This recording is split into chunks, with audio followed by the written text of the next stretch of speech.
Hello YouTube, my name is Isabella and welcome back to my channel, Stubbornly Bookish. Today I'm going to be discussing my favorite books of 2019. Yes, this video is finally being posted. Yes, it is so late, but I got really sick and so I couldn't film my best and worst video books of the year for a while. I had the videos planned and I couldn't really talk for like a week and a half, and frankly I'm pretty sure you can hear it in my voice still. But we're gonna soldier on and I'm finally going to be discussing this. I cannot wait any longer. I don't care that I'm like not a fan of this makeup look or that I still kind of sound sick. It's time. We have to go, misgivings aside. So 2019 was a decent reading year. I read the most books I've ever read in a year, which was 80, and I think I read a lot of good books. I just didn't read a lot of great books or all-time favorites. Some of the books here that I gave 5 stars and love aren't ones that I think are like favorites of all time, which is a bummer because there have been years where I found some like great books. But I have 8-ish books on here and I'm ready to talk about them. Let's jump right in. Book number 8 on this list was my first 5-star read of 2019 and a book I still don't own. That's The Prince The Dressmaker by Jen Wang. This is a graphic novel. I don't think I've ever had a graphic novel on one of these lists before, but this just like captured my heart. I actually put this on hold for my library again to get this for the video, and then I promptly forgot to pick it up and it's no longer available to me, so my bad. We're just gonna have to stick with the thing on the screen. The Prince The Dressmaker is this story about this, I think, Belgian prince, but it's set in France and it's this sort of like alternate history time period thing, and basically this prince has a huge secret where he likes to go out on the town at night as Lady Cristelia. He dresses up in dresses, wigs, loves it, and he finds this gem of a dressmaker, and it basically follows their subsequent friendship. Graphic novel was such a warm story. At the forefront, it has a really fantastic friendship and kind of romance. These two main characters are very different and their goals sometimes clash with one another, and they have to rectify that and then also still like have to be friends. They have their own goals. Our other main character-ish, Frances, was lovely because she was very quiet but self-assured and she really wanted to be like a crazy great dressmaker, and I just love these two so very much. I really enjoyed the art style. I thought the characters looked really cute.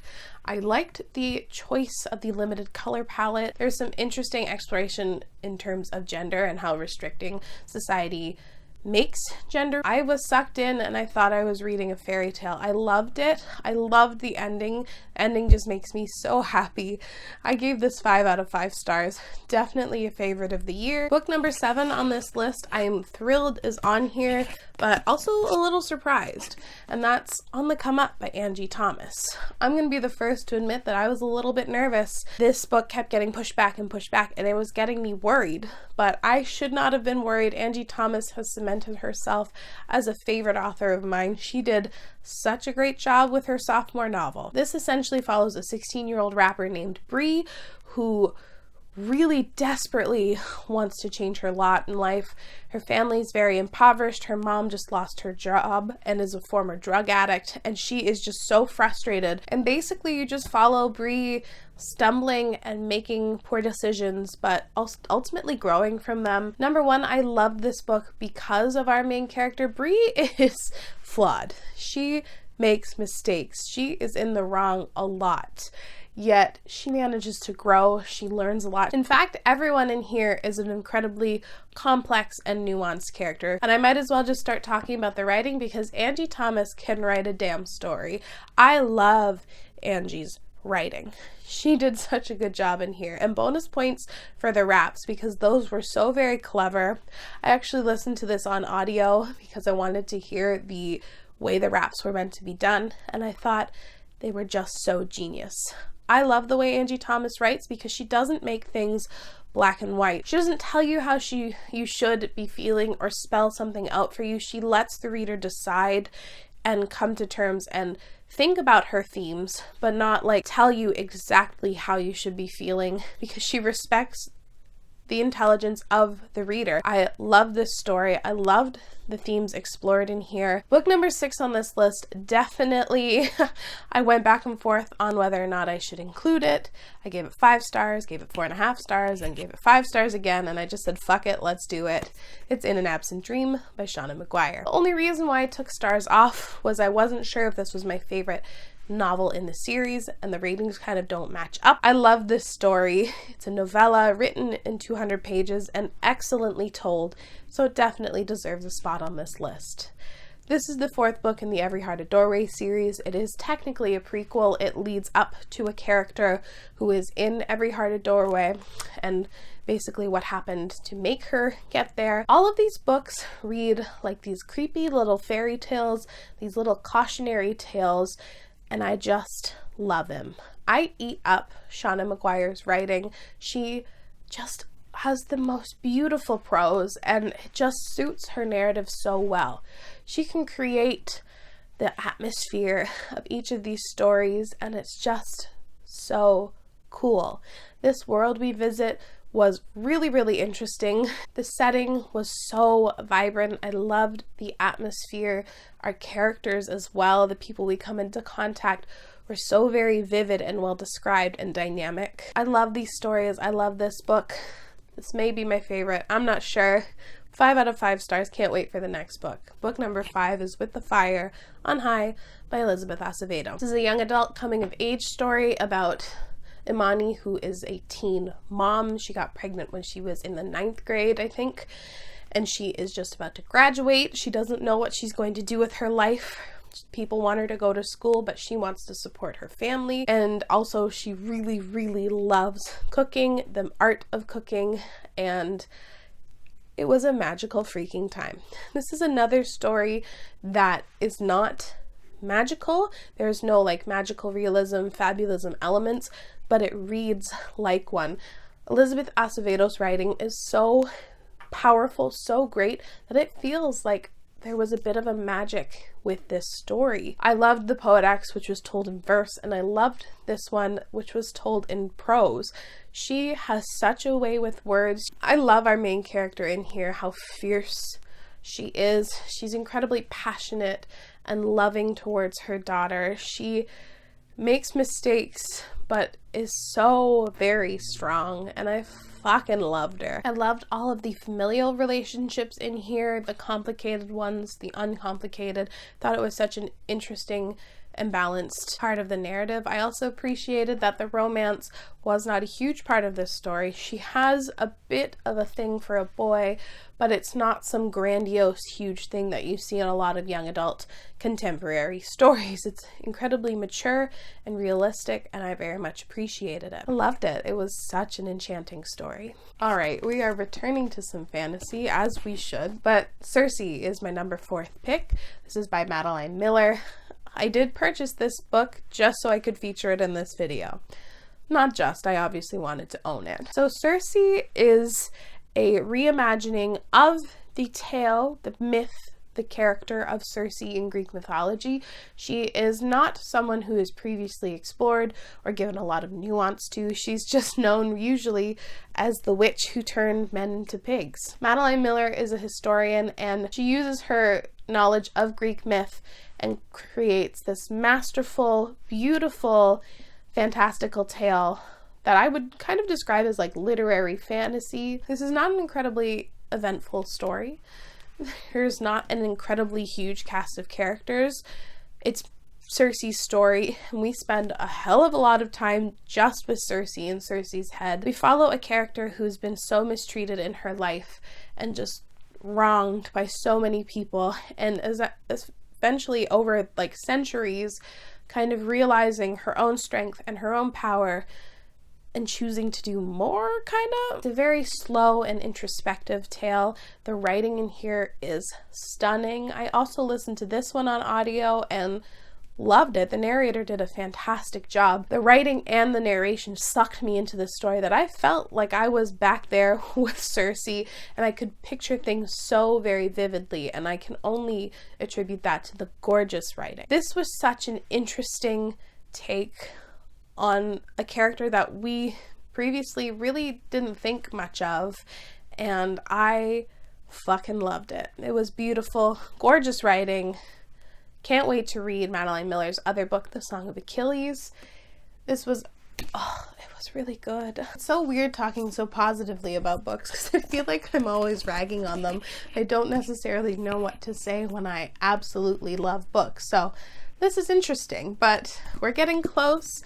Book number 3 on this list is another young adult contemporary. I'm shocked. I'm shocked. But this book took over my life when I was reading it. I was so emotionally invested in it, and it just felt so real, and I'm so thrilled that I read it this year.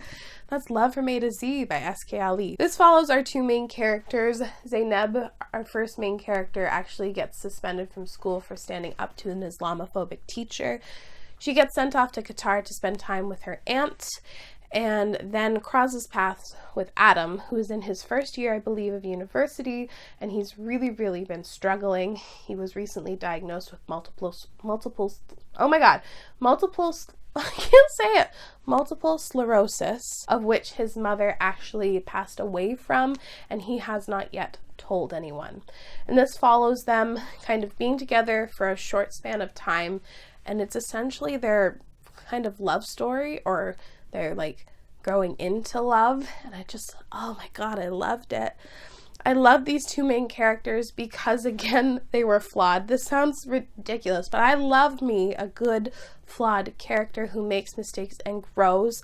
They both are mistaken. They both call each other out when they do so, and they grow together. This fantastically balances a sort of light, lovely romance with some hard-hitting topics. There's a lot of meat to this story. There's discussion of Islamophobia, discrimination, having a disability, like grieving a parent. There's a lot of really hard-hitting things in here, but it's dealt with in such a respectful way. And there's moments of like real heartbreak, but also moments of just like fantastic, lovely cheer, like heartwarming moments in here. I loved the ending. Oh my god, it had me in tears when I was reading the epilogue. I was sobbing. I was with these characters. I was so invested in their relationship and what was going to happen in their futures, and I just attribute that to wonderful writing, wonderful characters. The story was amazing. Book number 2 on this list, nobody should be shocked by at all, whatsoever. The Dragon Republic by R.F. Kuang. Ironically, The Poppy War was also in my number 2 spot last year. I love that one so much. I love this book so much. I'm loving this series. It is everything. This is an incredibly dark, gritty, high fantasy tale. It focuses on our main character, Rin, who at the start of the Poppy War, like, busts her ass to get into this magical school to escape her abusive household, and crazy things happen from there. War, politics, gods, everything happens in here, and it's epic. This was my most anticipated release of the year, and it did not disappoint. I was scared, I will be honest. I was scared because this story is very heavily militaristic. There's a huge element of military and battles in like warfare, and I don't love that in fantasy tales. It's weird to say that you were entertained by this story because it's dark. Our main character goes through so much, and it's just like wild the way the plot goes. I love Rin. She's one of my favorite main characters currently. I just think her arc is so interesting and just so like well thought out by our author. You can so clearly see what experiences have shaped her, and even if you don't like what's happening to her, you understand her decision making, and I think she's great. I love all the dumbasses in here who can't get their shit together, and they just never seem to be on the right foot. This did everything I wanted a sequel to do. It expanded the world, expanded our characters, the plot was epic, and the writing was still great. I have a discussion for both The Poppy War and The Dragon Republic if you want to hear everything I have to think and say about this series. It pulls its punches, it hurts you emotionally, and it just was a time. Book number 1 on this list is technically books. I had to cheat on here. I have read a new series in 2019 that is still ongoing, but it has cemented itself in my heart and is currently like my all-time favorite like ongoing series. But I fucking love these books. They're so great. And that's The City of Brass and The Kingdom of Copper by S.A. Chakraborty. Holy shit, these books take me by surprise. I thought I was going to like it, but I didn't think I would fucking love it like I do. This is set in 18th century Cairo, and it follows our main character Nari, who is a street urchin. She's a con woman. One day, one of her cons goes extremely wrong when she awakens an angry spirit who tries to kill her. She gets saved by another angry spirit who is a djinn, and they have to take off to the magical mythical city of Daevabad, and they just get embroiled in political schemes and machinations, and it's just so good. The setting is so amazing. The world is so great. It is described with such care, and it just is so vibrant to me. I can picture the city of Daevabad so well. This has such fantastic world building. You have no idea. The politics in here is so interesting. The characters, the magic system, the magical creatures in here, everything in here is so well thought out and so good. Oh my god. I can't wait to call this an all-time favorite series. I'm dying for the finale, which comes out on June 30th. There is some great character dynamics in here between like the trio of main characters. I loved it so much that I reread The City of Brass in the same year that I read it. I have a review for The City of Brass, so if you want to hear all of my thoughts, I'll link it down below. And I have The Kingdom of Copper coming somewhat soon, probably early February, but these books are phenomenal. They go in a direction I never would have expected. The sequel was just as epic. There's a lot more politics in it and some really interesting character choices that I'm dying to see resolved in the final book. It's so very high stakes. Everything in here is crazy. I love it. I love them so much. These are so good. So that's it for my favorite books of 2019. Like I said, I maybe didn't have the greatest year in terms of rating, but my favorites, really, man, there are some absolute top tier favorite stories that will stick with me for a long time. Let me know down in the comments below what your favorite book of 2019 was. I cannot wait to see what you have to say, but thank you so much for watching. I really appreciate it, and I'll see you again soon. Bye!